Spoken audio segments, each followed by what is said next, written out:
Lawyer అవ్వాలనే ఇన్నాళ్ళు మీ ఆశయాన్ని ఈరోజు నెరవేర్చాను. నేను వాదించే మొదటి కేసు నా తండ్రి దవ్వడం నా దురదృష్టమైన ఈ కేసు గెలిచేలా నన్ను ఆశీర్వదించండి.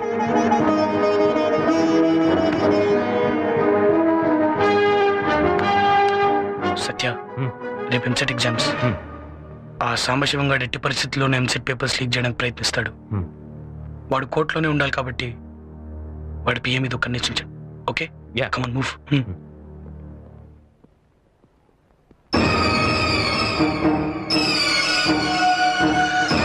రోడ్డు మీద ఎవరో ఏవో మాటలు చెప్తే ఇంటికి వచ్చి అడగడం ఏమిటండి? ఈ విషయం తెలిస్తే నలుగురిలోనూ మా పరివేం కావాలి. మీ తరఫున వాదించేందుకు ఎవరన్నా ఉన్నారా? yes your honor.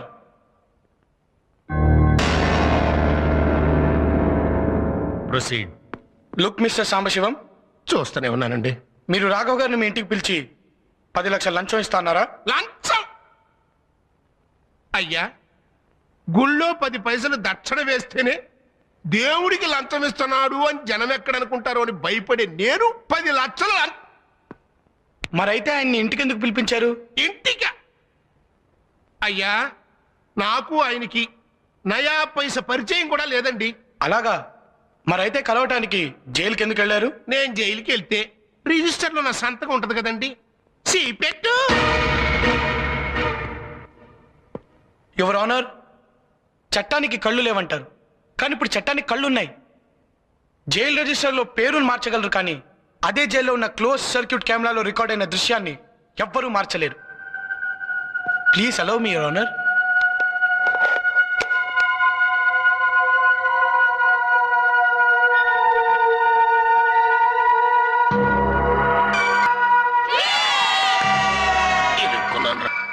I object your honour.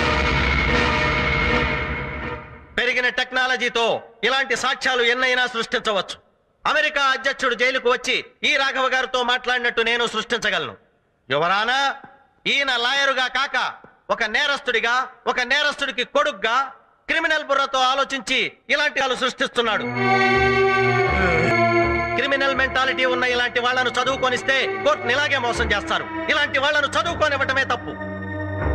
తప్పుడు పనులు చేసి జైలుకెళ్లి కోర్టుని ఇలా తప్పుదోవ పట్టించాలనుకుంటున్న ఇలాంటి ఖైదీ లాయర్లకు కోర్టులో వాదించే అర్హత కూడా లేదు. అంతేకా, that's all your honour. Court is adjourned for lunch. ఇప్పుడు 1 గంట అయింది. మీరు వెళ్ళి వెంటనే పని చూసుకుని తొందరగా వచ్చేయండి మళ్ళీ.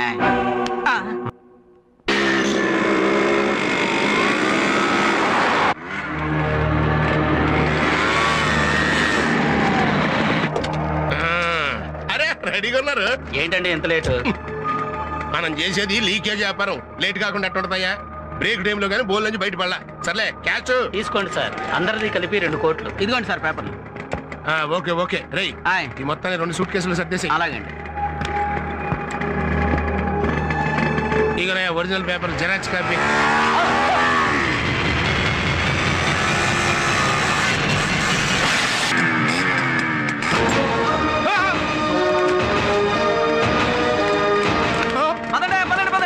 ఇంకా సేపు ఆగండి, మీతో పాటు నేను కూడా తనులు తింటాను. ఇంకా చూస్తారంటే పదండి పదండి. మీరు చూస్తారంటరా అనేసి.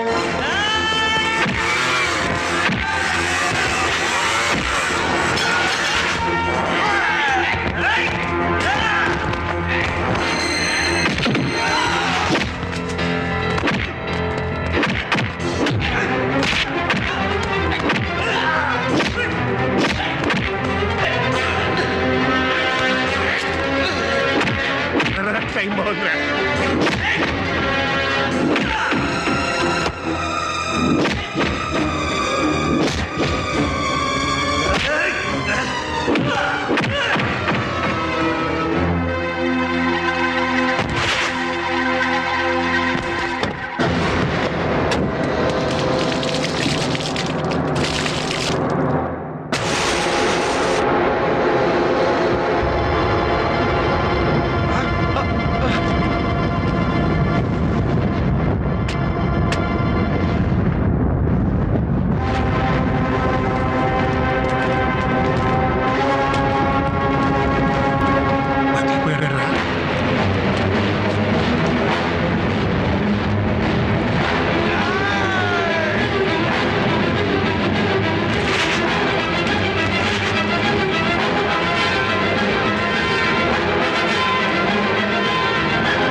అరే లీకేజ్ డాక్టర్ నీకు చెంచాకి చాకు తేడా తెలుసు ఆయన నన్ను మంచి డాక్టర్ దగ్గర తీసుకెళ్ళు ఇచ్చేసాను సార్.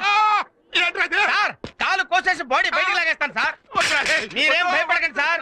సార్ కాలు పోతే 2 కర్రలు సంకలో పెట్టుకుని మిమ్మల్ని మీరే మోసుకెళ్ళొచ్చు సార్. కానీ మీరు పోతే మిమ్మల్ని మోయడానికి 4 మనుషులు కావాలి సార్. వద్దు వద్దురా నాయన నా చావునేంత నాయన నన్ను వదిలేరే ఈ ప్రాణాన్ని నా ప్రాణం ఇస్తాను sir. Doctor Brahma what is this? This is operation.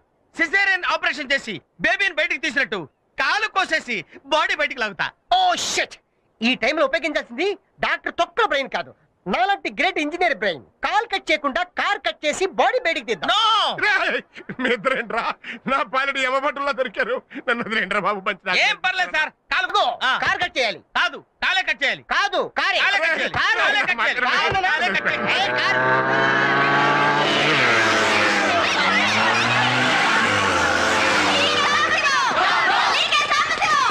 అమ్మో వాళ్ళు వచ్చేస్తున్నారు.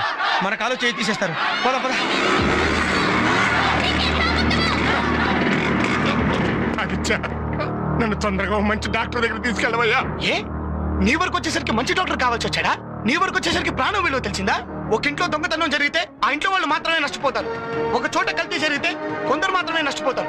ఒక బ్యాంక్ రాత్రి ఎత్తేస్తే ఆ ఖాతాదారులు మాత్రమే నష్టపోతారు. కానీ వీడు చేసే పేపర్ లీకేజ్ వల్ల అర్హత లేని వాళ్ళందరూ డాక్టర్లు ఇంజనీర్లు అయితే మొత్తం సమాజం నష్టపోతుంది. ఈ పాపిస్టు డబ్బు కోసమేగా నువ్వు స్టూడెంట్స్ జీవితాలతో ఆడుకుంది. రేయ్ నీకు ఈ డబ్బు కంటే 10 డబ్బు ఇస్తాం. నీ వల్ల నాశనం అయిపోయిన స్టూడెంట్స్ జీవితాలకి న్యాయం చేయగలవా? చేయరా న్యాయం. పేపర్ లీకేజీలతో స్టూడెంట్లకి మీరు చేస్తున్న ద్రోహం దేశం మొత్తం క్యాన్సర్ లా వ్యాపిస్తుందిరా. మీరు మీలాంటి విద్యా సంస్థలు తయారు చేసిన స్టూడెంట్లు డాక్టర్లు, ఇంజనీర్లు, టీచర్లు, లాయర్లు గా మారి అన్ని రంగాల్ని సర్వనాశనం చేస్తున్నారు. ప్రపంచ దేశాల్లో ఏ స్టూడెంట్ కి తీసుకుని స్టూడెంట్స్ ఇండియాలోనూ ఉన్నారు. కానీ వాళ్ళ తెలివితేటలు మీలాంటి స్వార్థపరుల వల్ల అన్యాయం అయిపోతున్నాయి. భారతదేశపు భవిష్యత్తు మా స్టూడెంట్స్ భవిష్యత్తు పైన ఆధారపడిందిరా. స్టూడెంట్స్ భవిష్యత్తు బాగుండాలంటే నీలాంటి వాళ్ళు బ్రతుకుండకూడదు. రే పెట్రోల్ అందుకుంటా. వద్దు.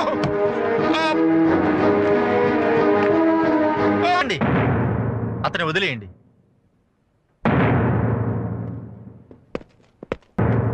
అదిచ్చా నన్ను క్షమించవయ్యా. నేను చేసిన తప్పులన్నీ కోర్టులో ఒప్పుకుంటాను. ముందు నన్ను కాపాడు బాబు. వెళ్ళి హెల్ప్ చేయండి.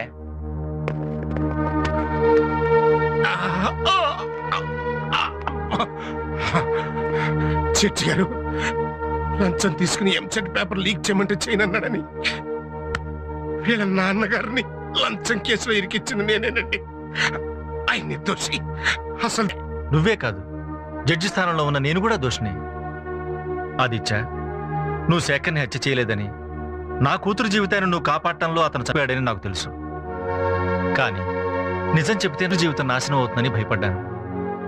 నేను చేసిన తప్పుకి నా కూతుర్ని విధవం చేసి ఆ దేవుడు నన్ను శిక్షించాడు. ఆ రోజున 4 గోడల మధ్య అబద్ధం చెప్పిన నేను ఈ రోజున నలుగురిలోనూ నిజం చెప్తున్నాను. నువ్వు నిర్దోషివి. ఇన్నాళ్ళు నిన్ను నీ కుటుంబానికి దూరం చేసినందుకు, నీకు శిక్ష పడేలా చేసినందుకు నన్ను క్షమించు. కోర్టులో నువ్వు మీ నాన్నగారు నిర్దోషులని చెప్పి తీర్పు చెప్తాను. నేను చేసిన తప్పుకి నైతిక బాధ్యత వహిస్తూ రాజీనామా చేస్తాను. జైల్లో ఖైదీవై ఉండి కూడా పట్టుదలతో లాయర్ వై చరిత్ర సృష్టించావు. యువతకు ఆదర్శంగా నిలిచి స్టూడెంట్ నెంబర్ 1 అయ్యావు. నువ్వు జీవితంలో కూడా నంబర్ 1 కావాలి. All the best.